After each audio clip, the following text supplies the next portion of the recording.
In the golden glow of San Francisco's bay, where the morning sun sparkled across 2 miles of shimmering water like a postcard from a Pacific Coast Highway road trip, Julia Spencer once lived a life most would envy. At 30-something, she had a cozy apartment, a steady job at the Los Angeles Zoo, where she cared for animals across a 130-acre campus, and a social circle that thrived on lazy brunches and 200-mile drives up the California coast. It was the kind of setup that felt like a sitcom dream, complete with coffee shop banter and weekend hikes. Yet beneath the comfort, a question gnawed at Julia, as persistent as a late-night doubt before a big career move. Am I making the difference I dreamed of as a kid? Like many Americans, whether fresh out of college or hitting their 40s, bouncing mortgages and dreams, Julia felt a pull for something bigger. Her childhood love for wildlife wasn't about their beauty. It was about saving creatures from fading away, like a farmer fighting to keep his land alive. Working at the zoo, she stood behind bars, feeding giraffes and cleaning enclosures, but it felt like watching a movie instead of living it. She wanted to be out there, doing the hard work, not just observing. Then a friend's flyer about a Kenyan conservation group lit a spark, like stumbling on a job posting that feels like fate. Ignoring her family's worries and friends' confusion, why leave a cushy life for danger? Julia applied, packed her bags, and landed 7,000 miles away in the Masai Nyota Reserve. It was a leap as bold as quitting a desk job to start a craft brewery or signing up for a cross-country Peace Corps stint. In Kenya, the savannah stretched 1,000 square miles, raw and unforgiving, with no Wi-Fi or Starbucks in sight. Days burned at 115 degrees Fahrenheit, nights chilled to 40 degrees Fahrenheit, and hyenas' cackles echoed like a horror flick soundtrack. Julia's heart raced, not with fear but with purpose, like a teacher seeing a student's breakthrough after months of struggle. She traded lazy Sundays for dusty trails, facing snakes in her tent and the bloody tracks of poached animals. Each sunrise felt like a chance to matter, to protect rhinos and lions from vanishing, much like Americans rallying to save a national park or fund a community center. Julia's choice wasn't a one-time stunt, it was a daily grind, waking at 5 a.m., carrying a 15-pound pack, and choosing impact over ease. Her journey mirrors the restlessness of anyone who's ever wondered if their life's work counts, proving that purpose, like a seed in rocky soil, grows strongest when you chase it with everything you've got, no matter how far it takes you from home. In the sprawling Masai Nyota Reserve, where the African savanna unfurls like the wide-open plains of Nebraska, Julia Spencer learned a lesson in humility that could rival a rookie's fumble at a hometown football game. Fresh from her San Francisco life, the 30-something former zookeeper arrived in Kenya with a heart full of purpose but eyes still adjusting to the wild's unforgiving glare. Just a week into her volunteer stint, covering a 10-mile stretch of cracked earth under a 115-degree Fahrenheit sun, Julia faced a test she didn't see coming. Assigned to survey the Western Plains, a 500-square-mile patch once scarred by poaching, she trekked with her team, her 15-pound backpack heavy as a farmer's harvest load. At a fork in the trail, a herd of zebras galloped across a hill, their stripes flashing like a 4th of July parade. Curiosity, as natural as snapping a selfie at Yosemite, pulled her away. She stepped 100 yards off path to grab a photo, thinking, just 5 minutes. But the savannah plays no games. A gust of wind whipped up dust clouds, swallowing the trail like fog on a coastal highway. Knee-high grass stretched endlessly, and Julia, 5 feet 6 inches and alone, realized she was lost. No GPS, no radio, just a sinking feeling like missing a flight home. Panic hit, sharp as a kid's first day at a new school, her heart racing as she scanned a horizon 1,000 miles from any Starbucks. An hour later, her team's backup radio pinged her signal, finding her shaken but safe, like a hiker rescued off an Appalachian ridge. That scare, etched deeper than a tattoo, wasn't just a close call, it was a wake-up, like bombing a job, interview and vowing to prep harder next time. Julia learned the wild isn't a zoo exhibit, it's a force, beautiful but brutal, demanding respect over bravado. Stories of others weren't so lucky. A coworker had stepped on a poacher's trap, barely surviving, a reminder etched in the team's 24/7 vigilance. For Julia, that mistake didn't crush her, it sharpened her, like a chef perfecting a recipe after a burnt dish. She memorized protocols, checked her gear twice, and moved with the caution of a parent driving kids through a storm. At night, under a sky glittering like a Montana campfire, she reflected. Knowing the Savannah's lesson wasn't about shame, it was about growth.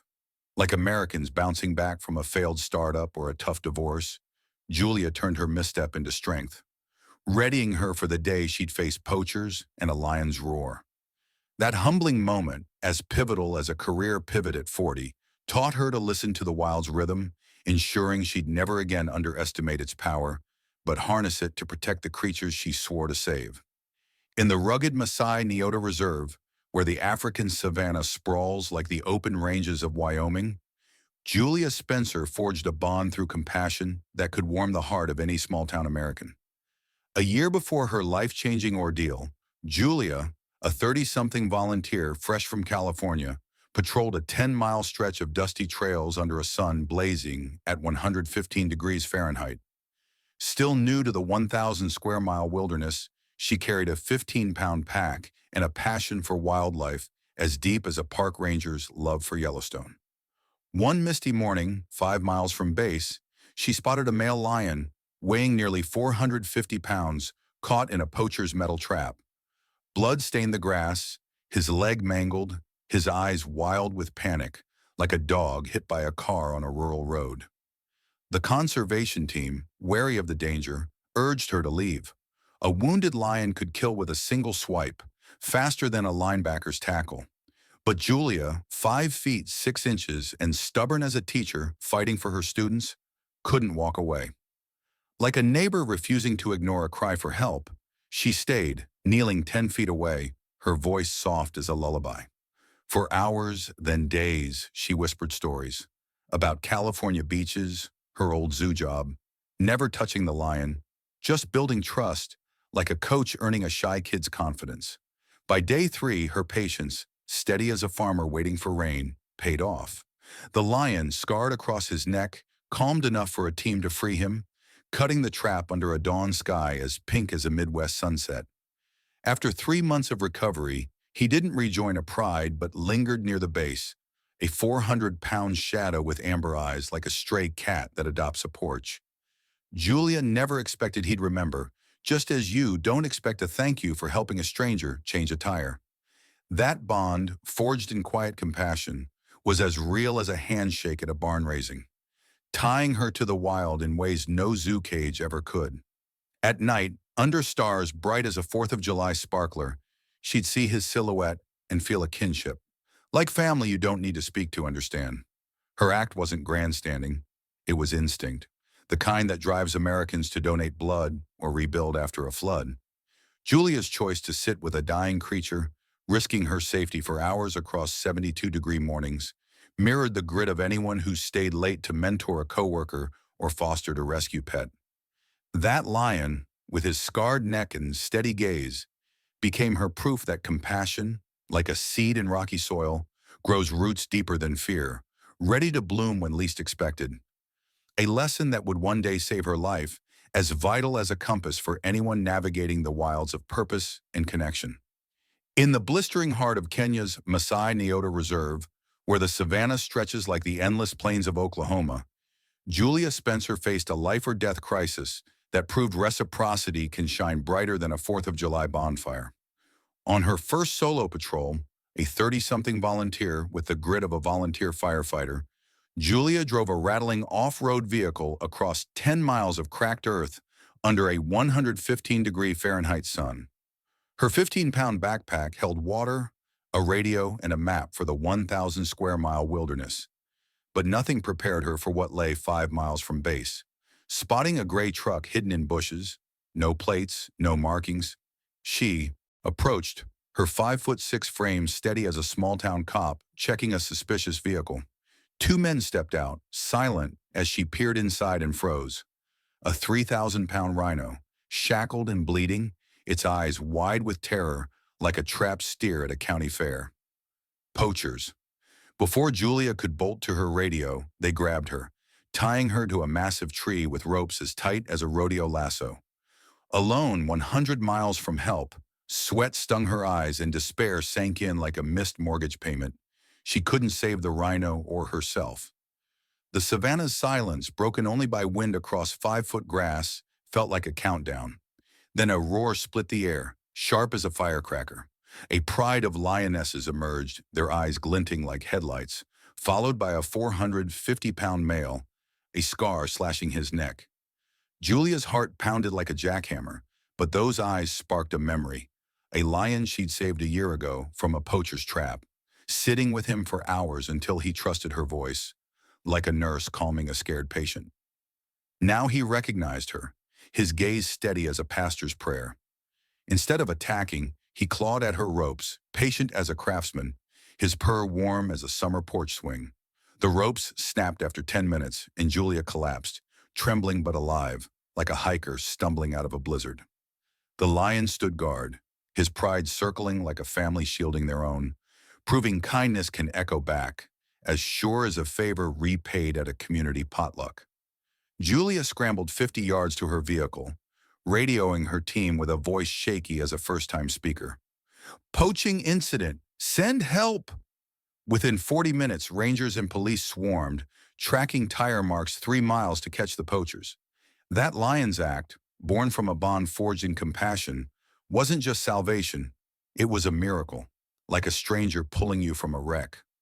For Julia, now safe under a 40-degree Fahrenheit night sky, it was proof that trust, planted in a moment of empathy, can bloom in crisis, as enduring as a veteran's bond with a comrade, saving lives when hope seems lost in the wild's unforgiving grip. In the sun-scorched Masai Nyota Reserve, where the African savanna sprawls like the open fields of Montana, Julia Spencer's brush with death ignited a fight for justice and conservation that could inspire a rally at a national park. Tied to a tree 5 miles from base, her 5'6" frame bound by ropes under a 115-degree Fahrenheit sun, Julia, a 30-something volunteer, faced despair as poachers fled with a 3,000-pound rhino, its horn targeted for Asia's illegal trade. Her 15-pound pack lay useless, 100 miles from help, until a 450-pound lion, scarred from a trap she'd helped him escape a year ago, freed her, clawing her ropes with the care of a craftsman fixing a family heirloom. That act, born of compassion across 10 months, was just the spark.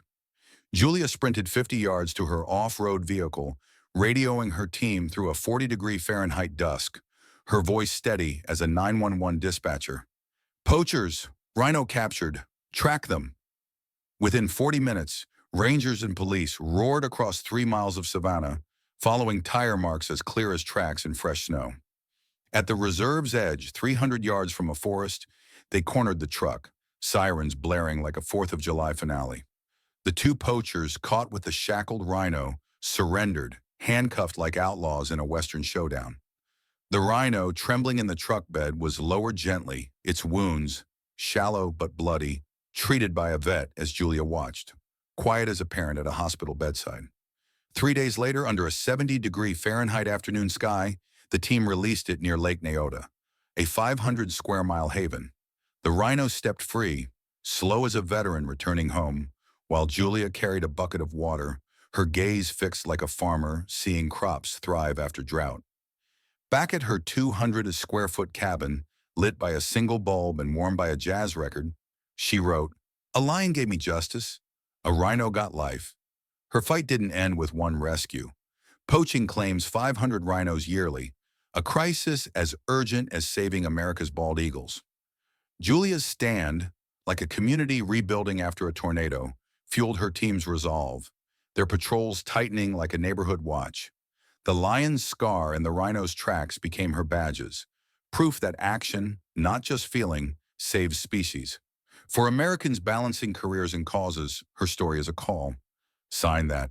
Petition, join that cleanup. Vote for green policies. Julia's legacy, as enduring as a trail blazed in the Rockies, shows justice isn't passive. It's a chase, relentless as a marathoner's stride, driven by love for the wild. Under a sky glittering like a county fair, she proved that one woman, armed with heart and hustle, can tip the scales, ensuring creatures roam free and poachers face the law. A hope as timeless as a flag raised at dawn, whispering that every step counts in the battle to protect our planet's pulse. Julia's journey from San Francisco to the savannah holds lessons as vital as a trusted friend's advice. First, chase your purpose. Julia left comfort to protect wildlife, showing that bold moves, like starting a business or volunteering, can fulfill your soul. Whether you're 25 or 45, take that first step, sign up for that class or cause. Second, learn from mistakes. Getting lost taught Julia to respect the wild, just as a failed project can sharpen your skills. Embrace setbacks as growth, like dusting off after a bad day at work. Third, kindness builds bonds. Saving a lion saved Julia, proving small acts, like helping a coworker or fostering a pet, return when you least expect. Pay it forward, it's a lifeline. Fourth, act in crisis. Julia's radio call stopped poachers, like calling out injustice in your community. Speak up, whether at a town hall or online. Finally, fight for what's right. Saving a rhino mirrors, protecting parks, or voting for change. Plant a tree, donate $1. Every bit counts. Live with heart, learn from stumbles, and act boldly. Like Julia, your choices can ripple, making life richer for all.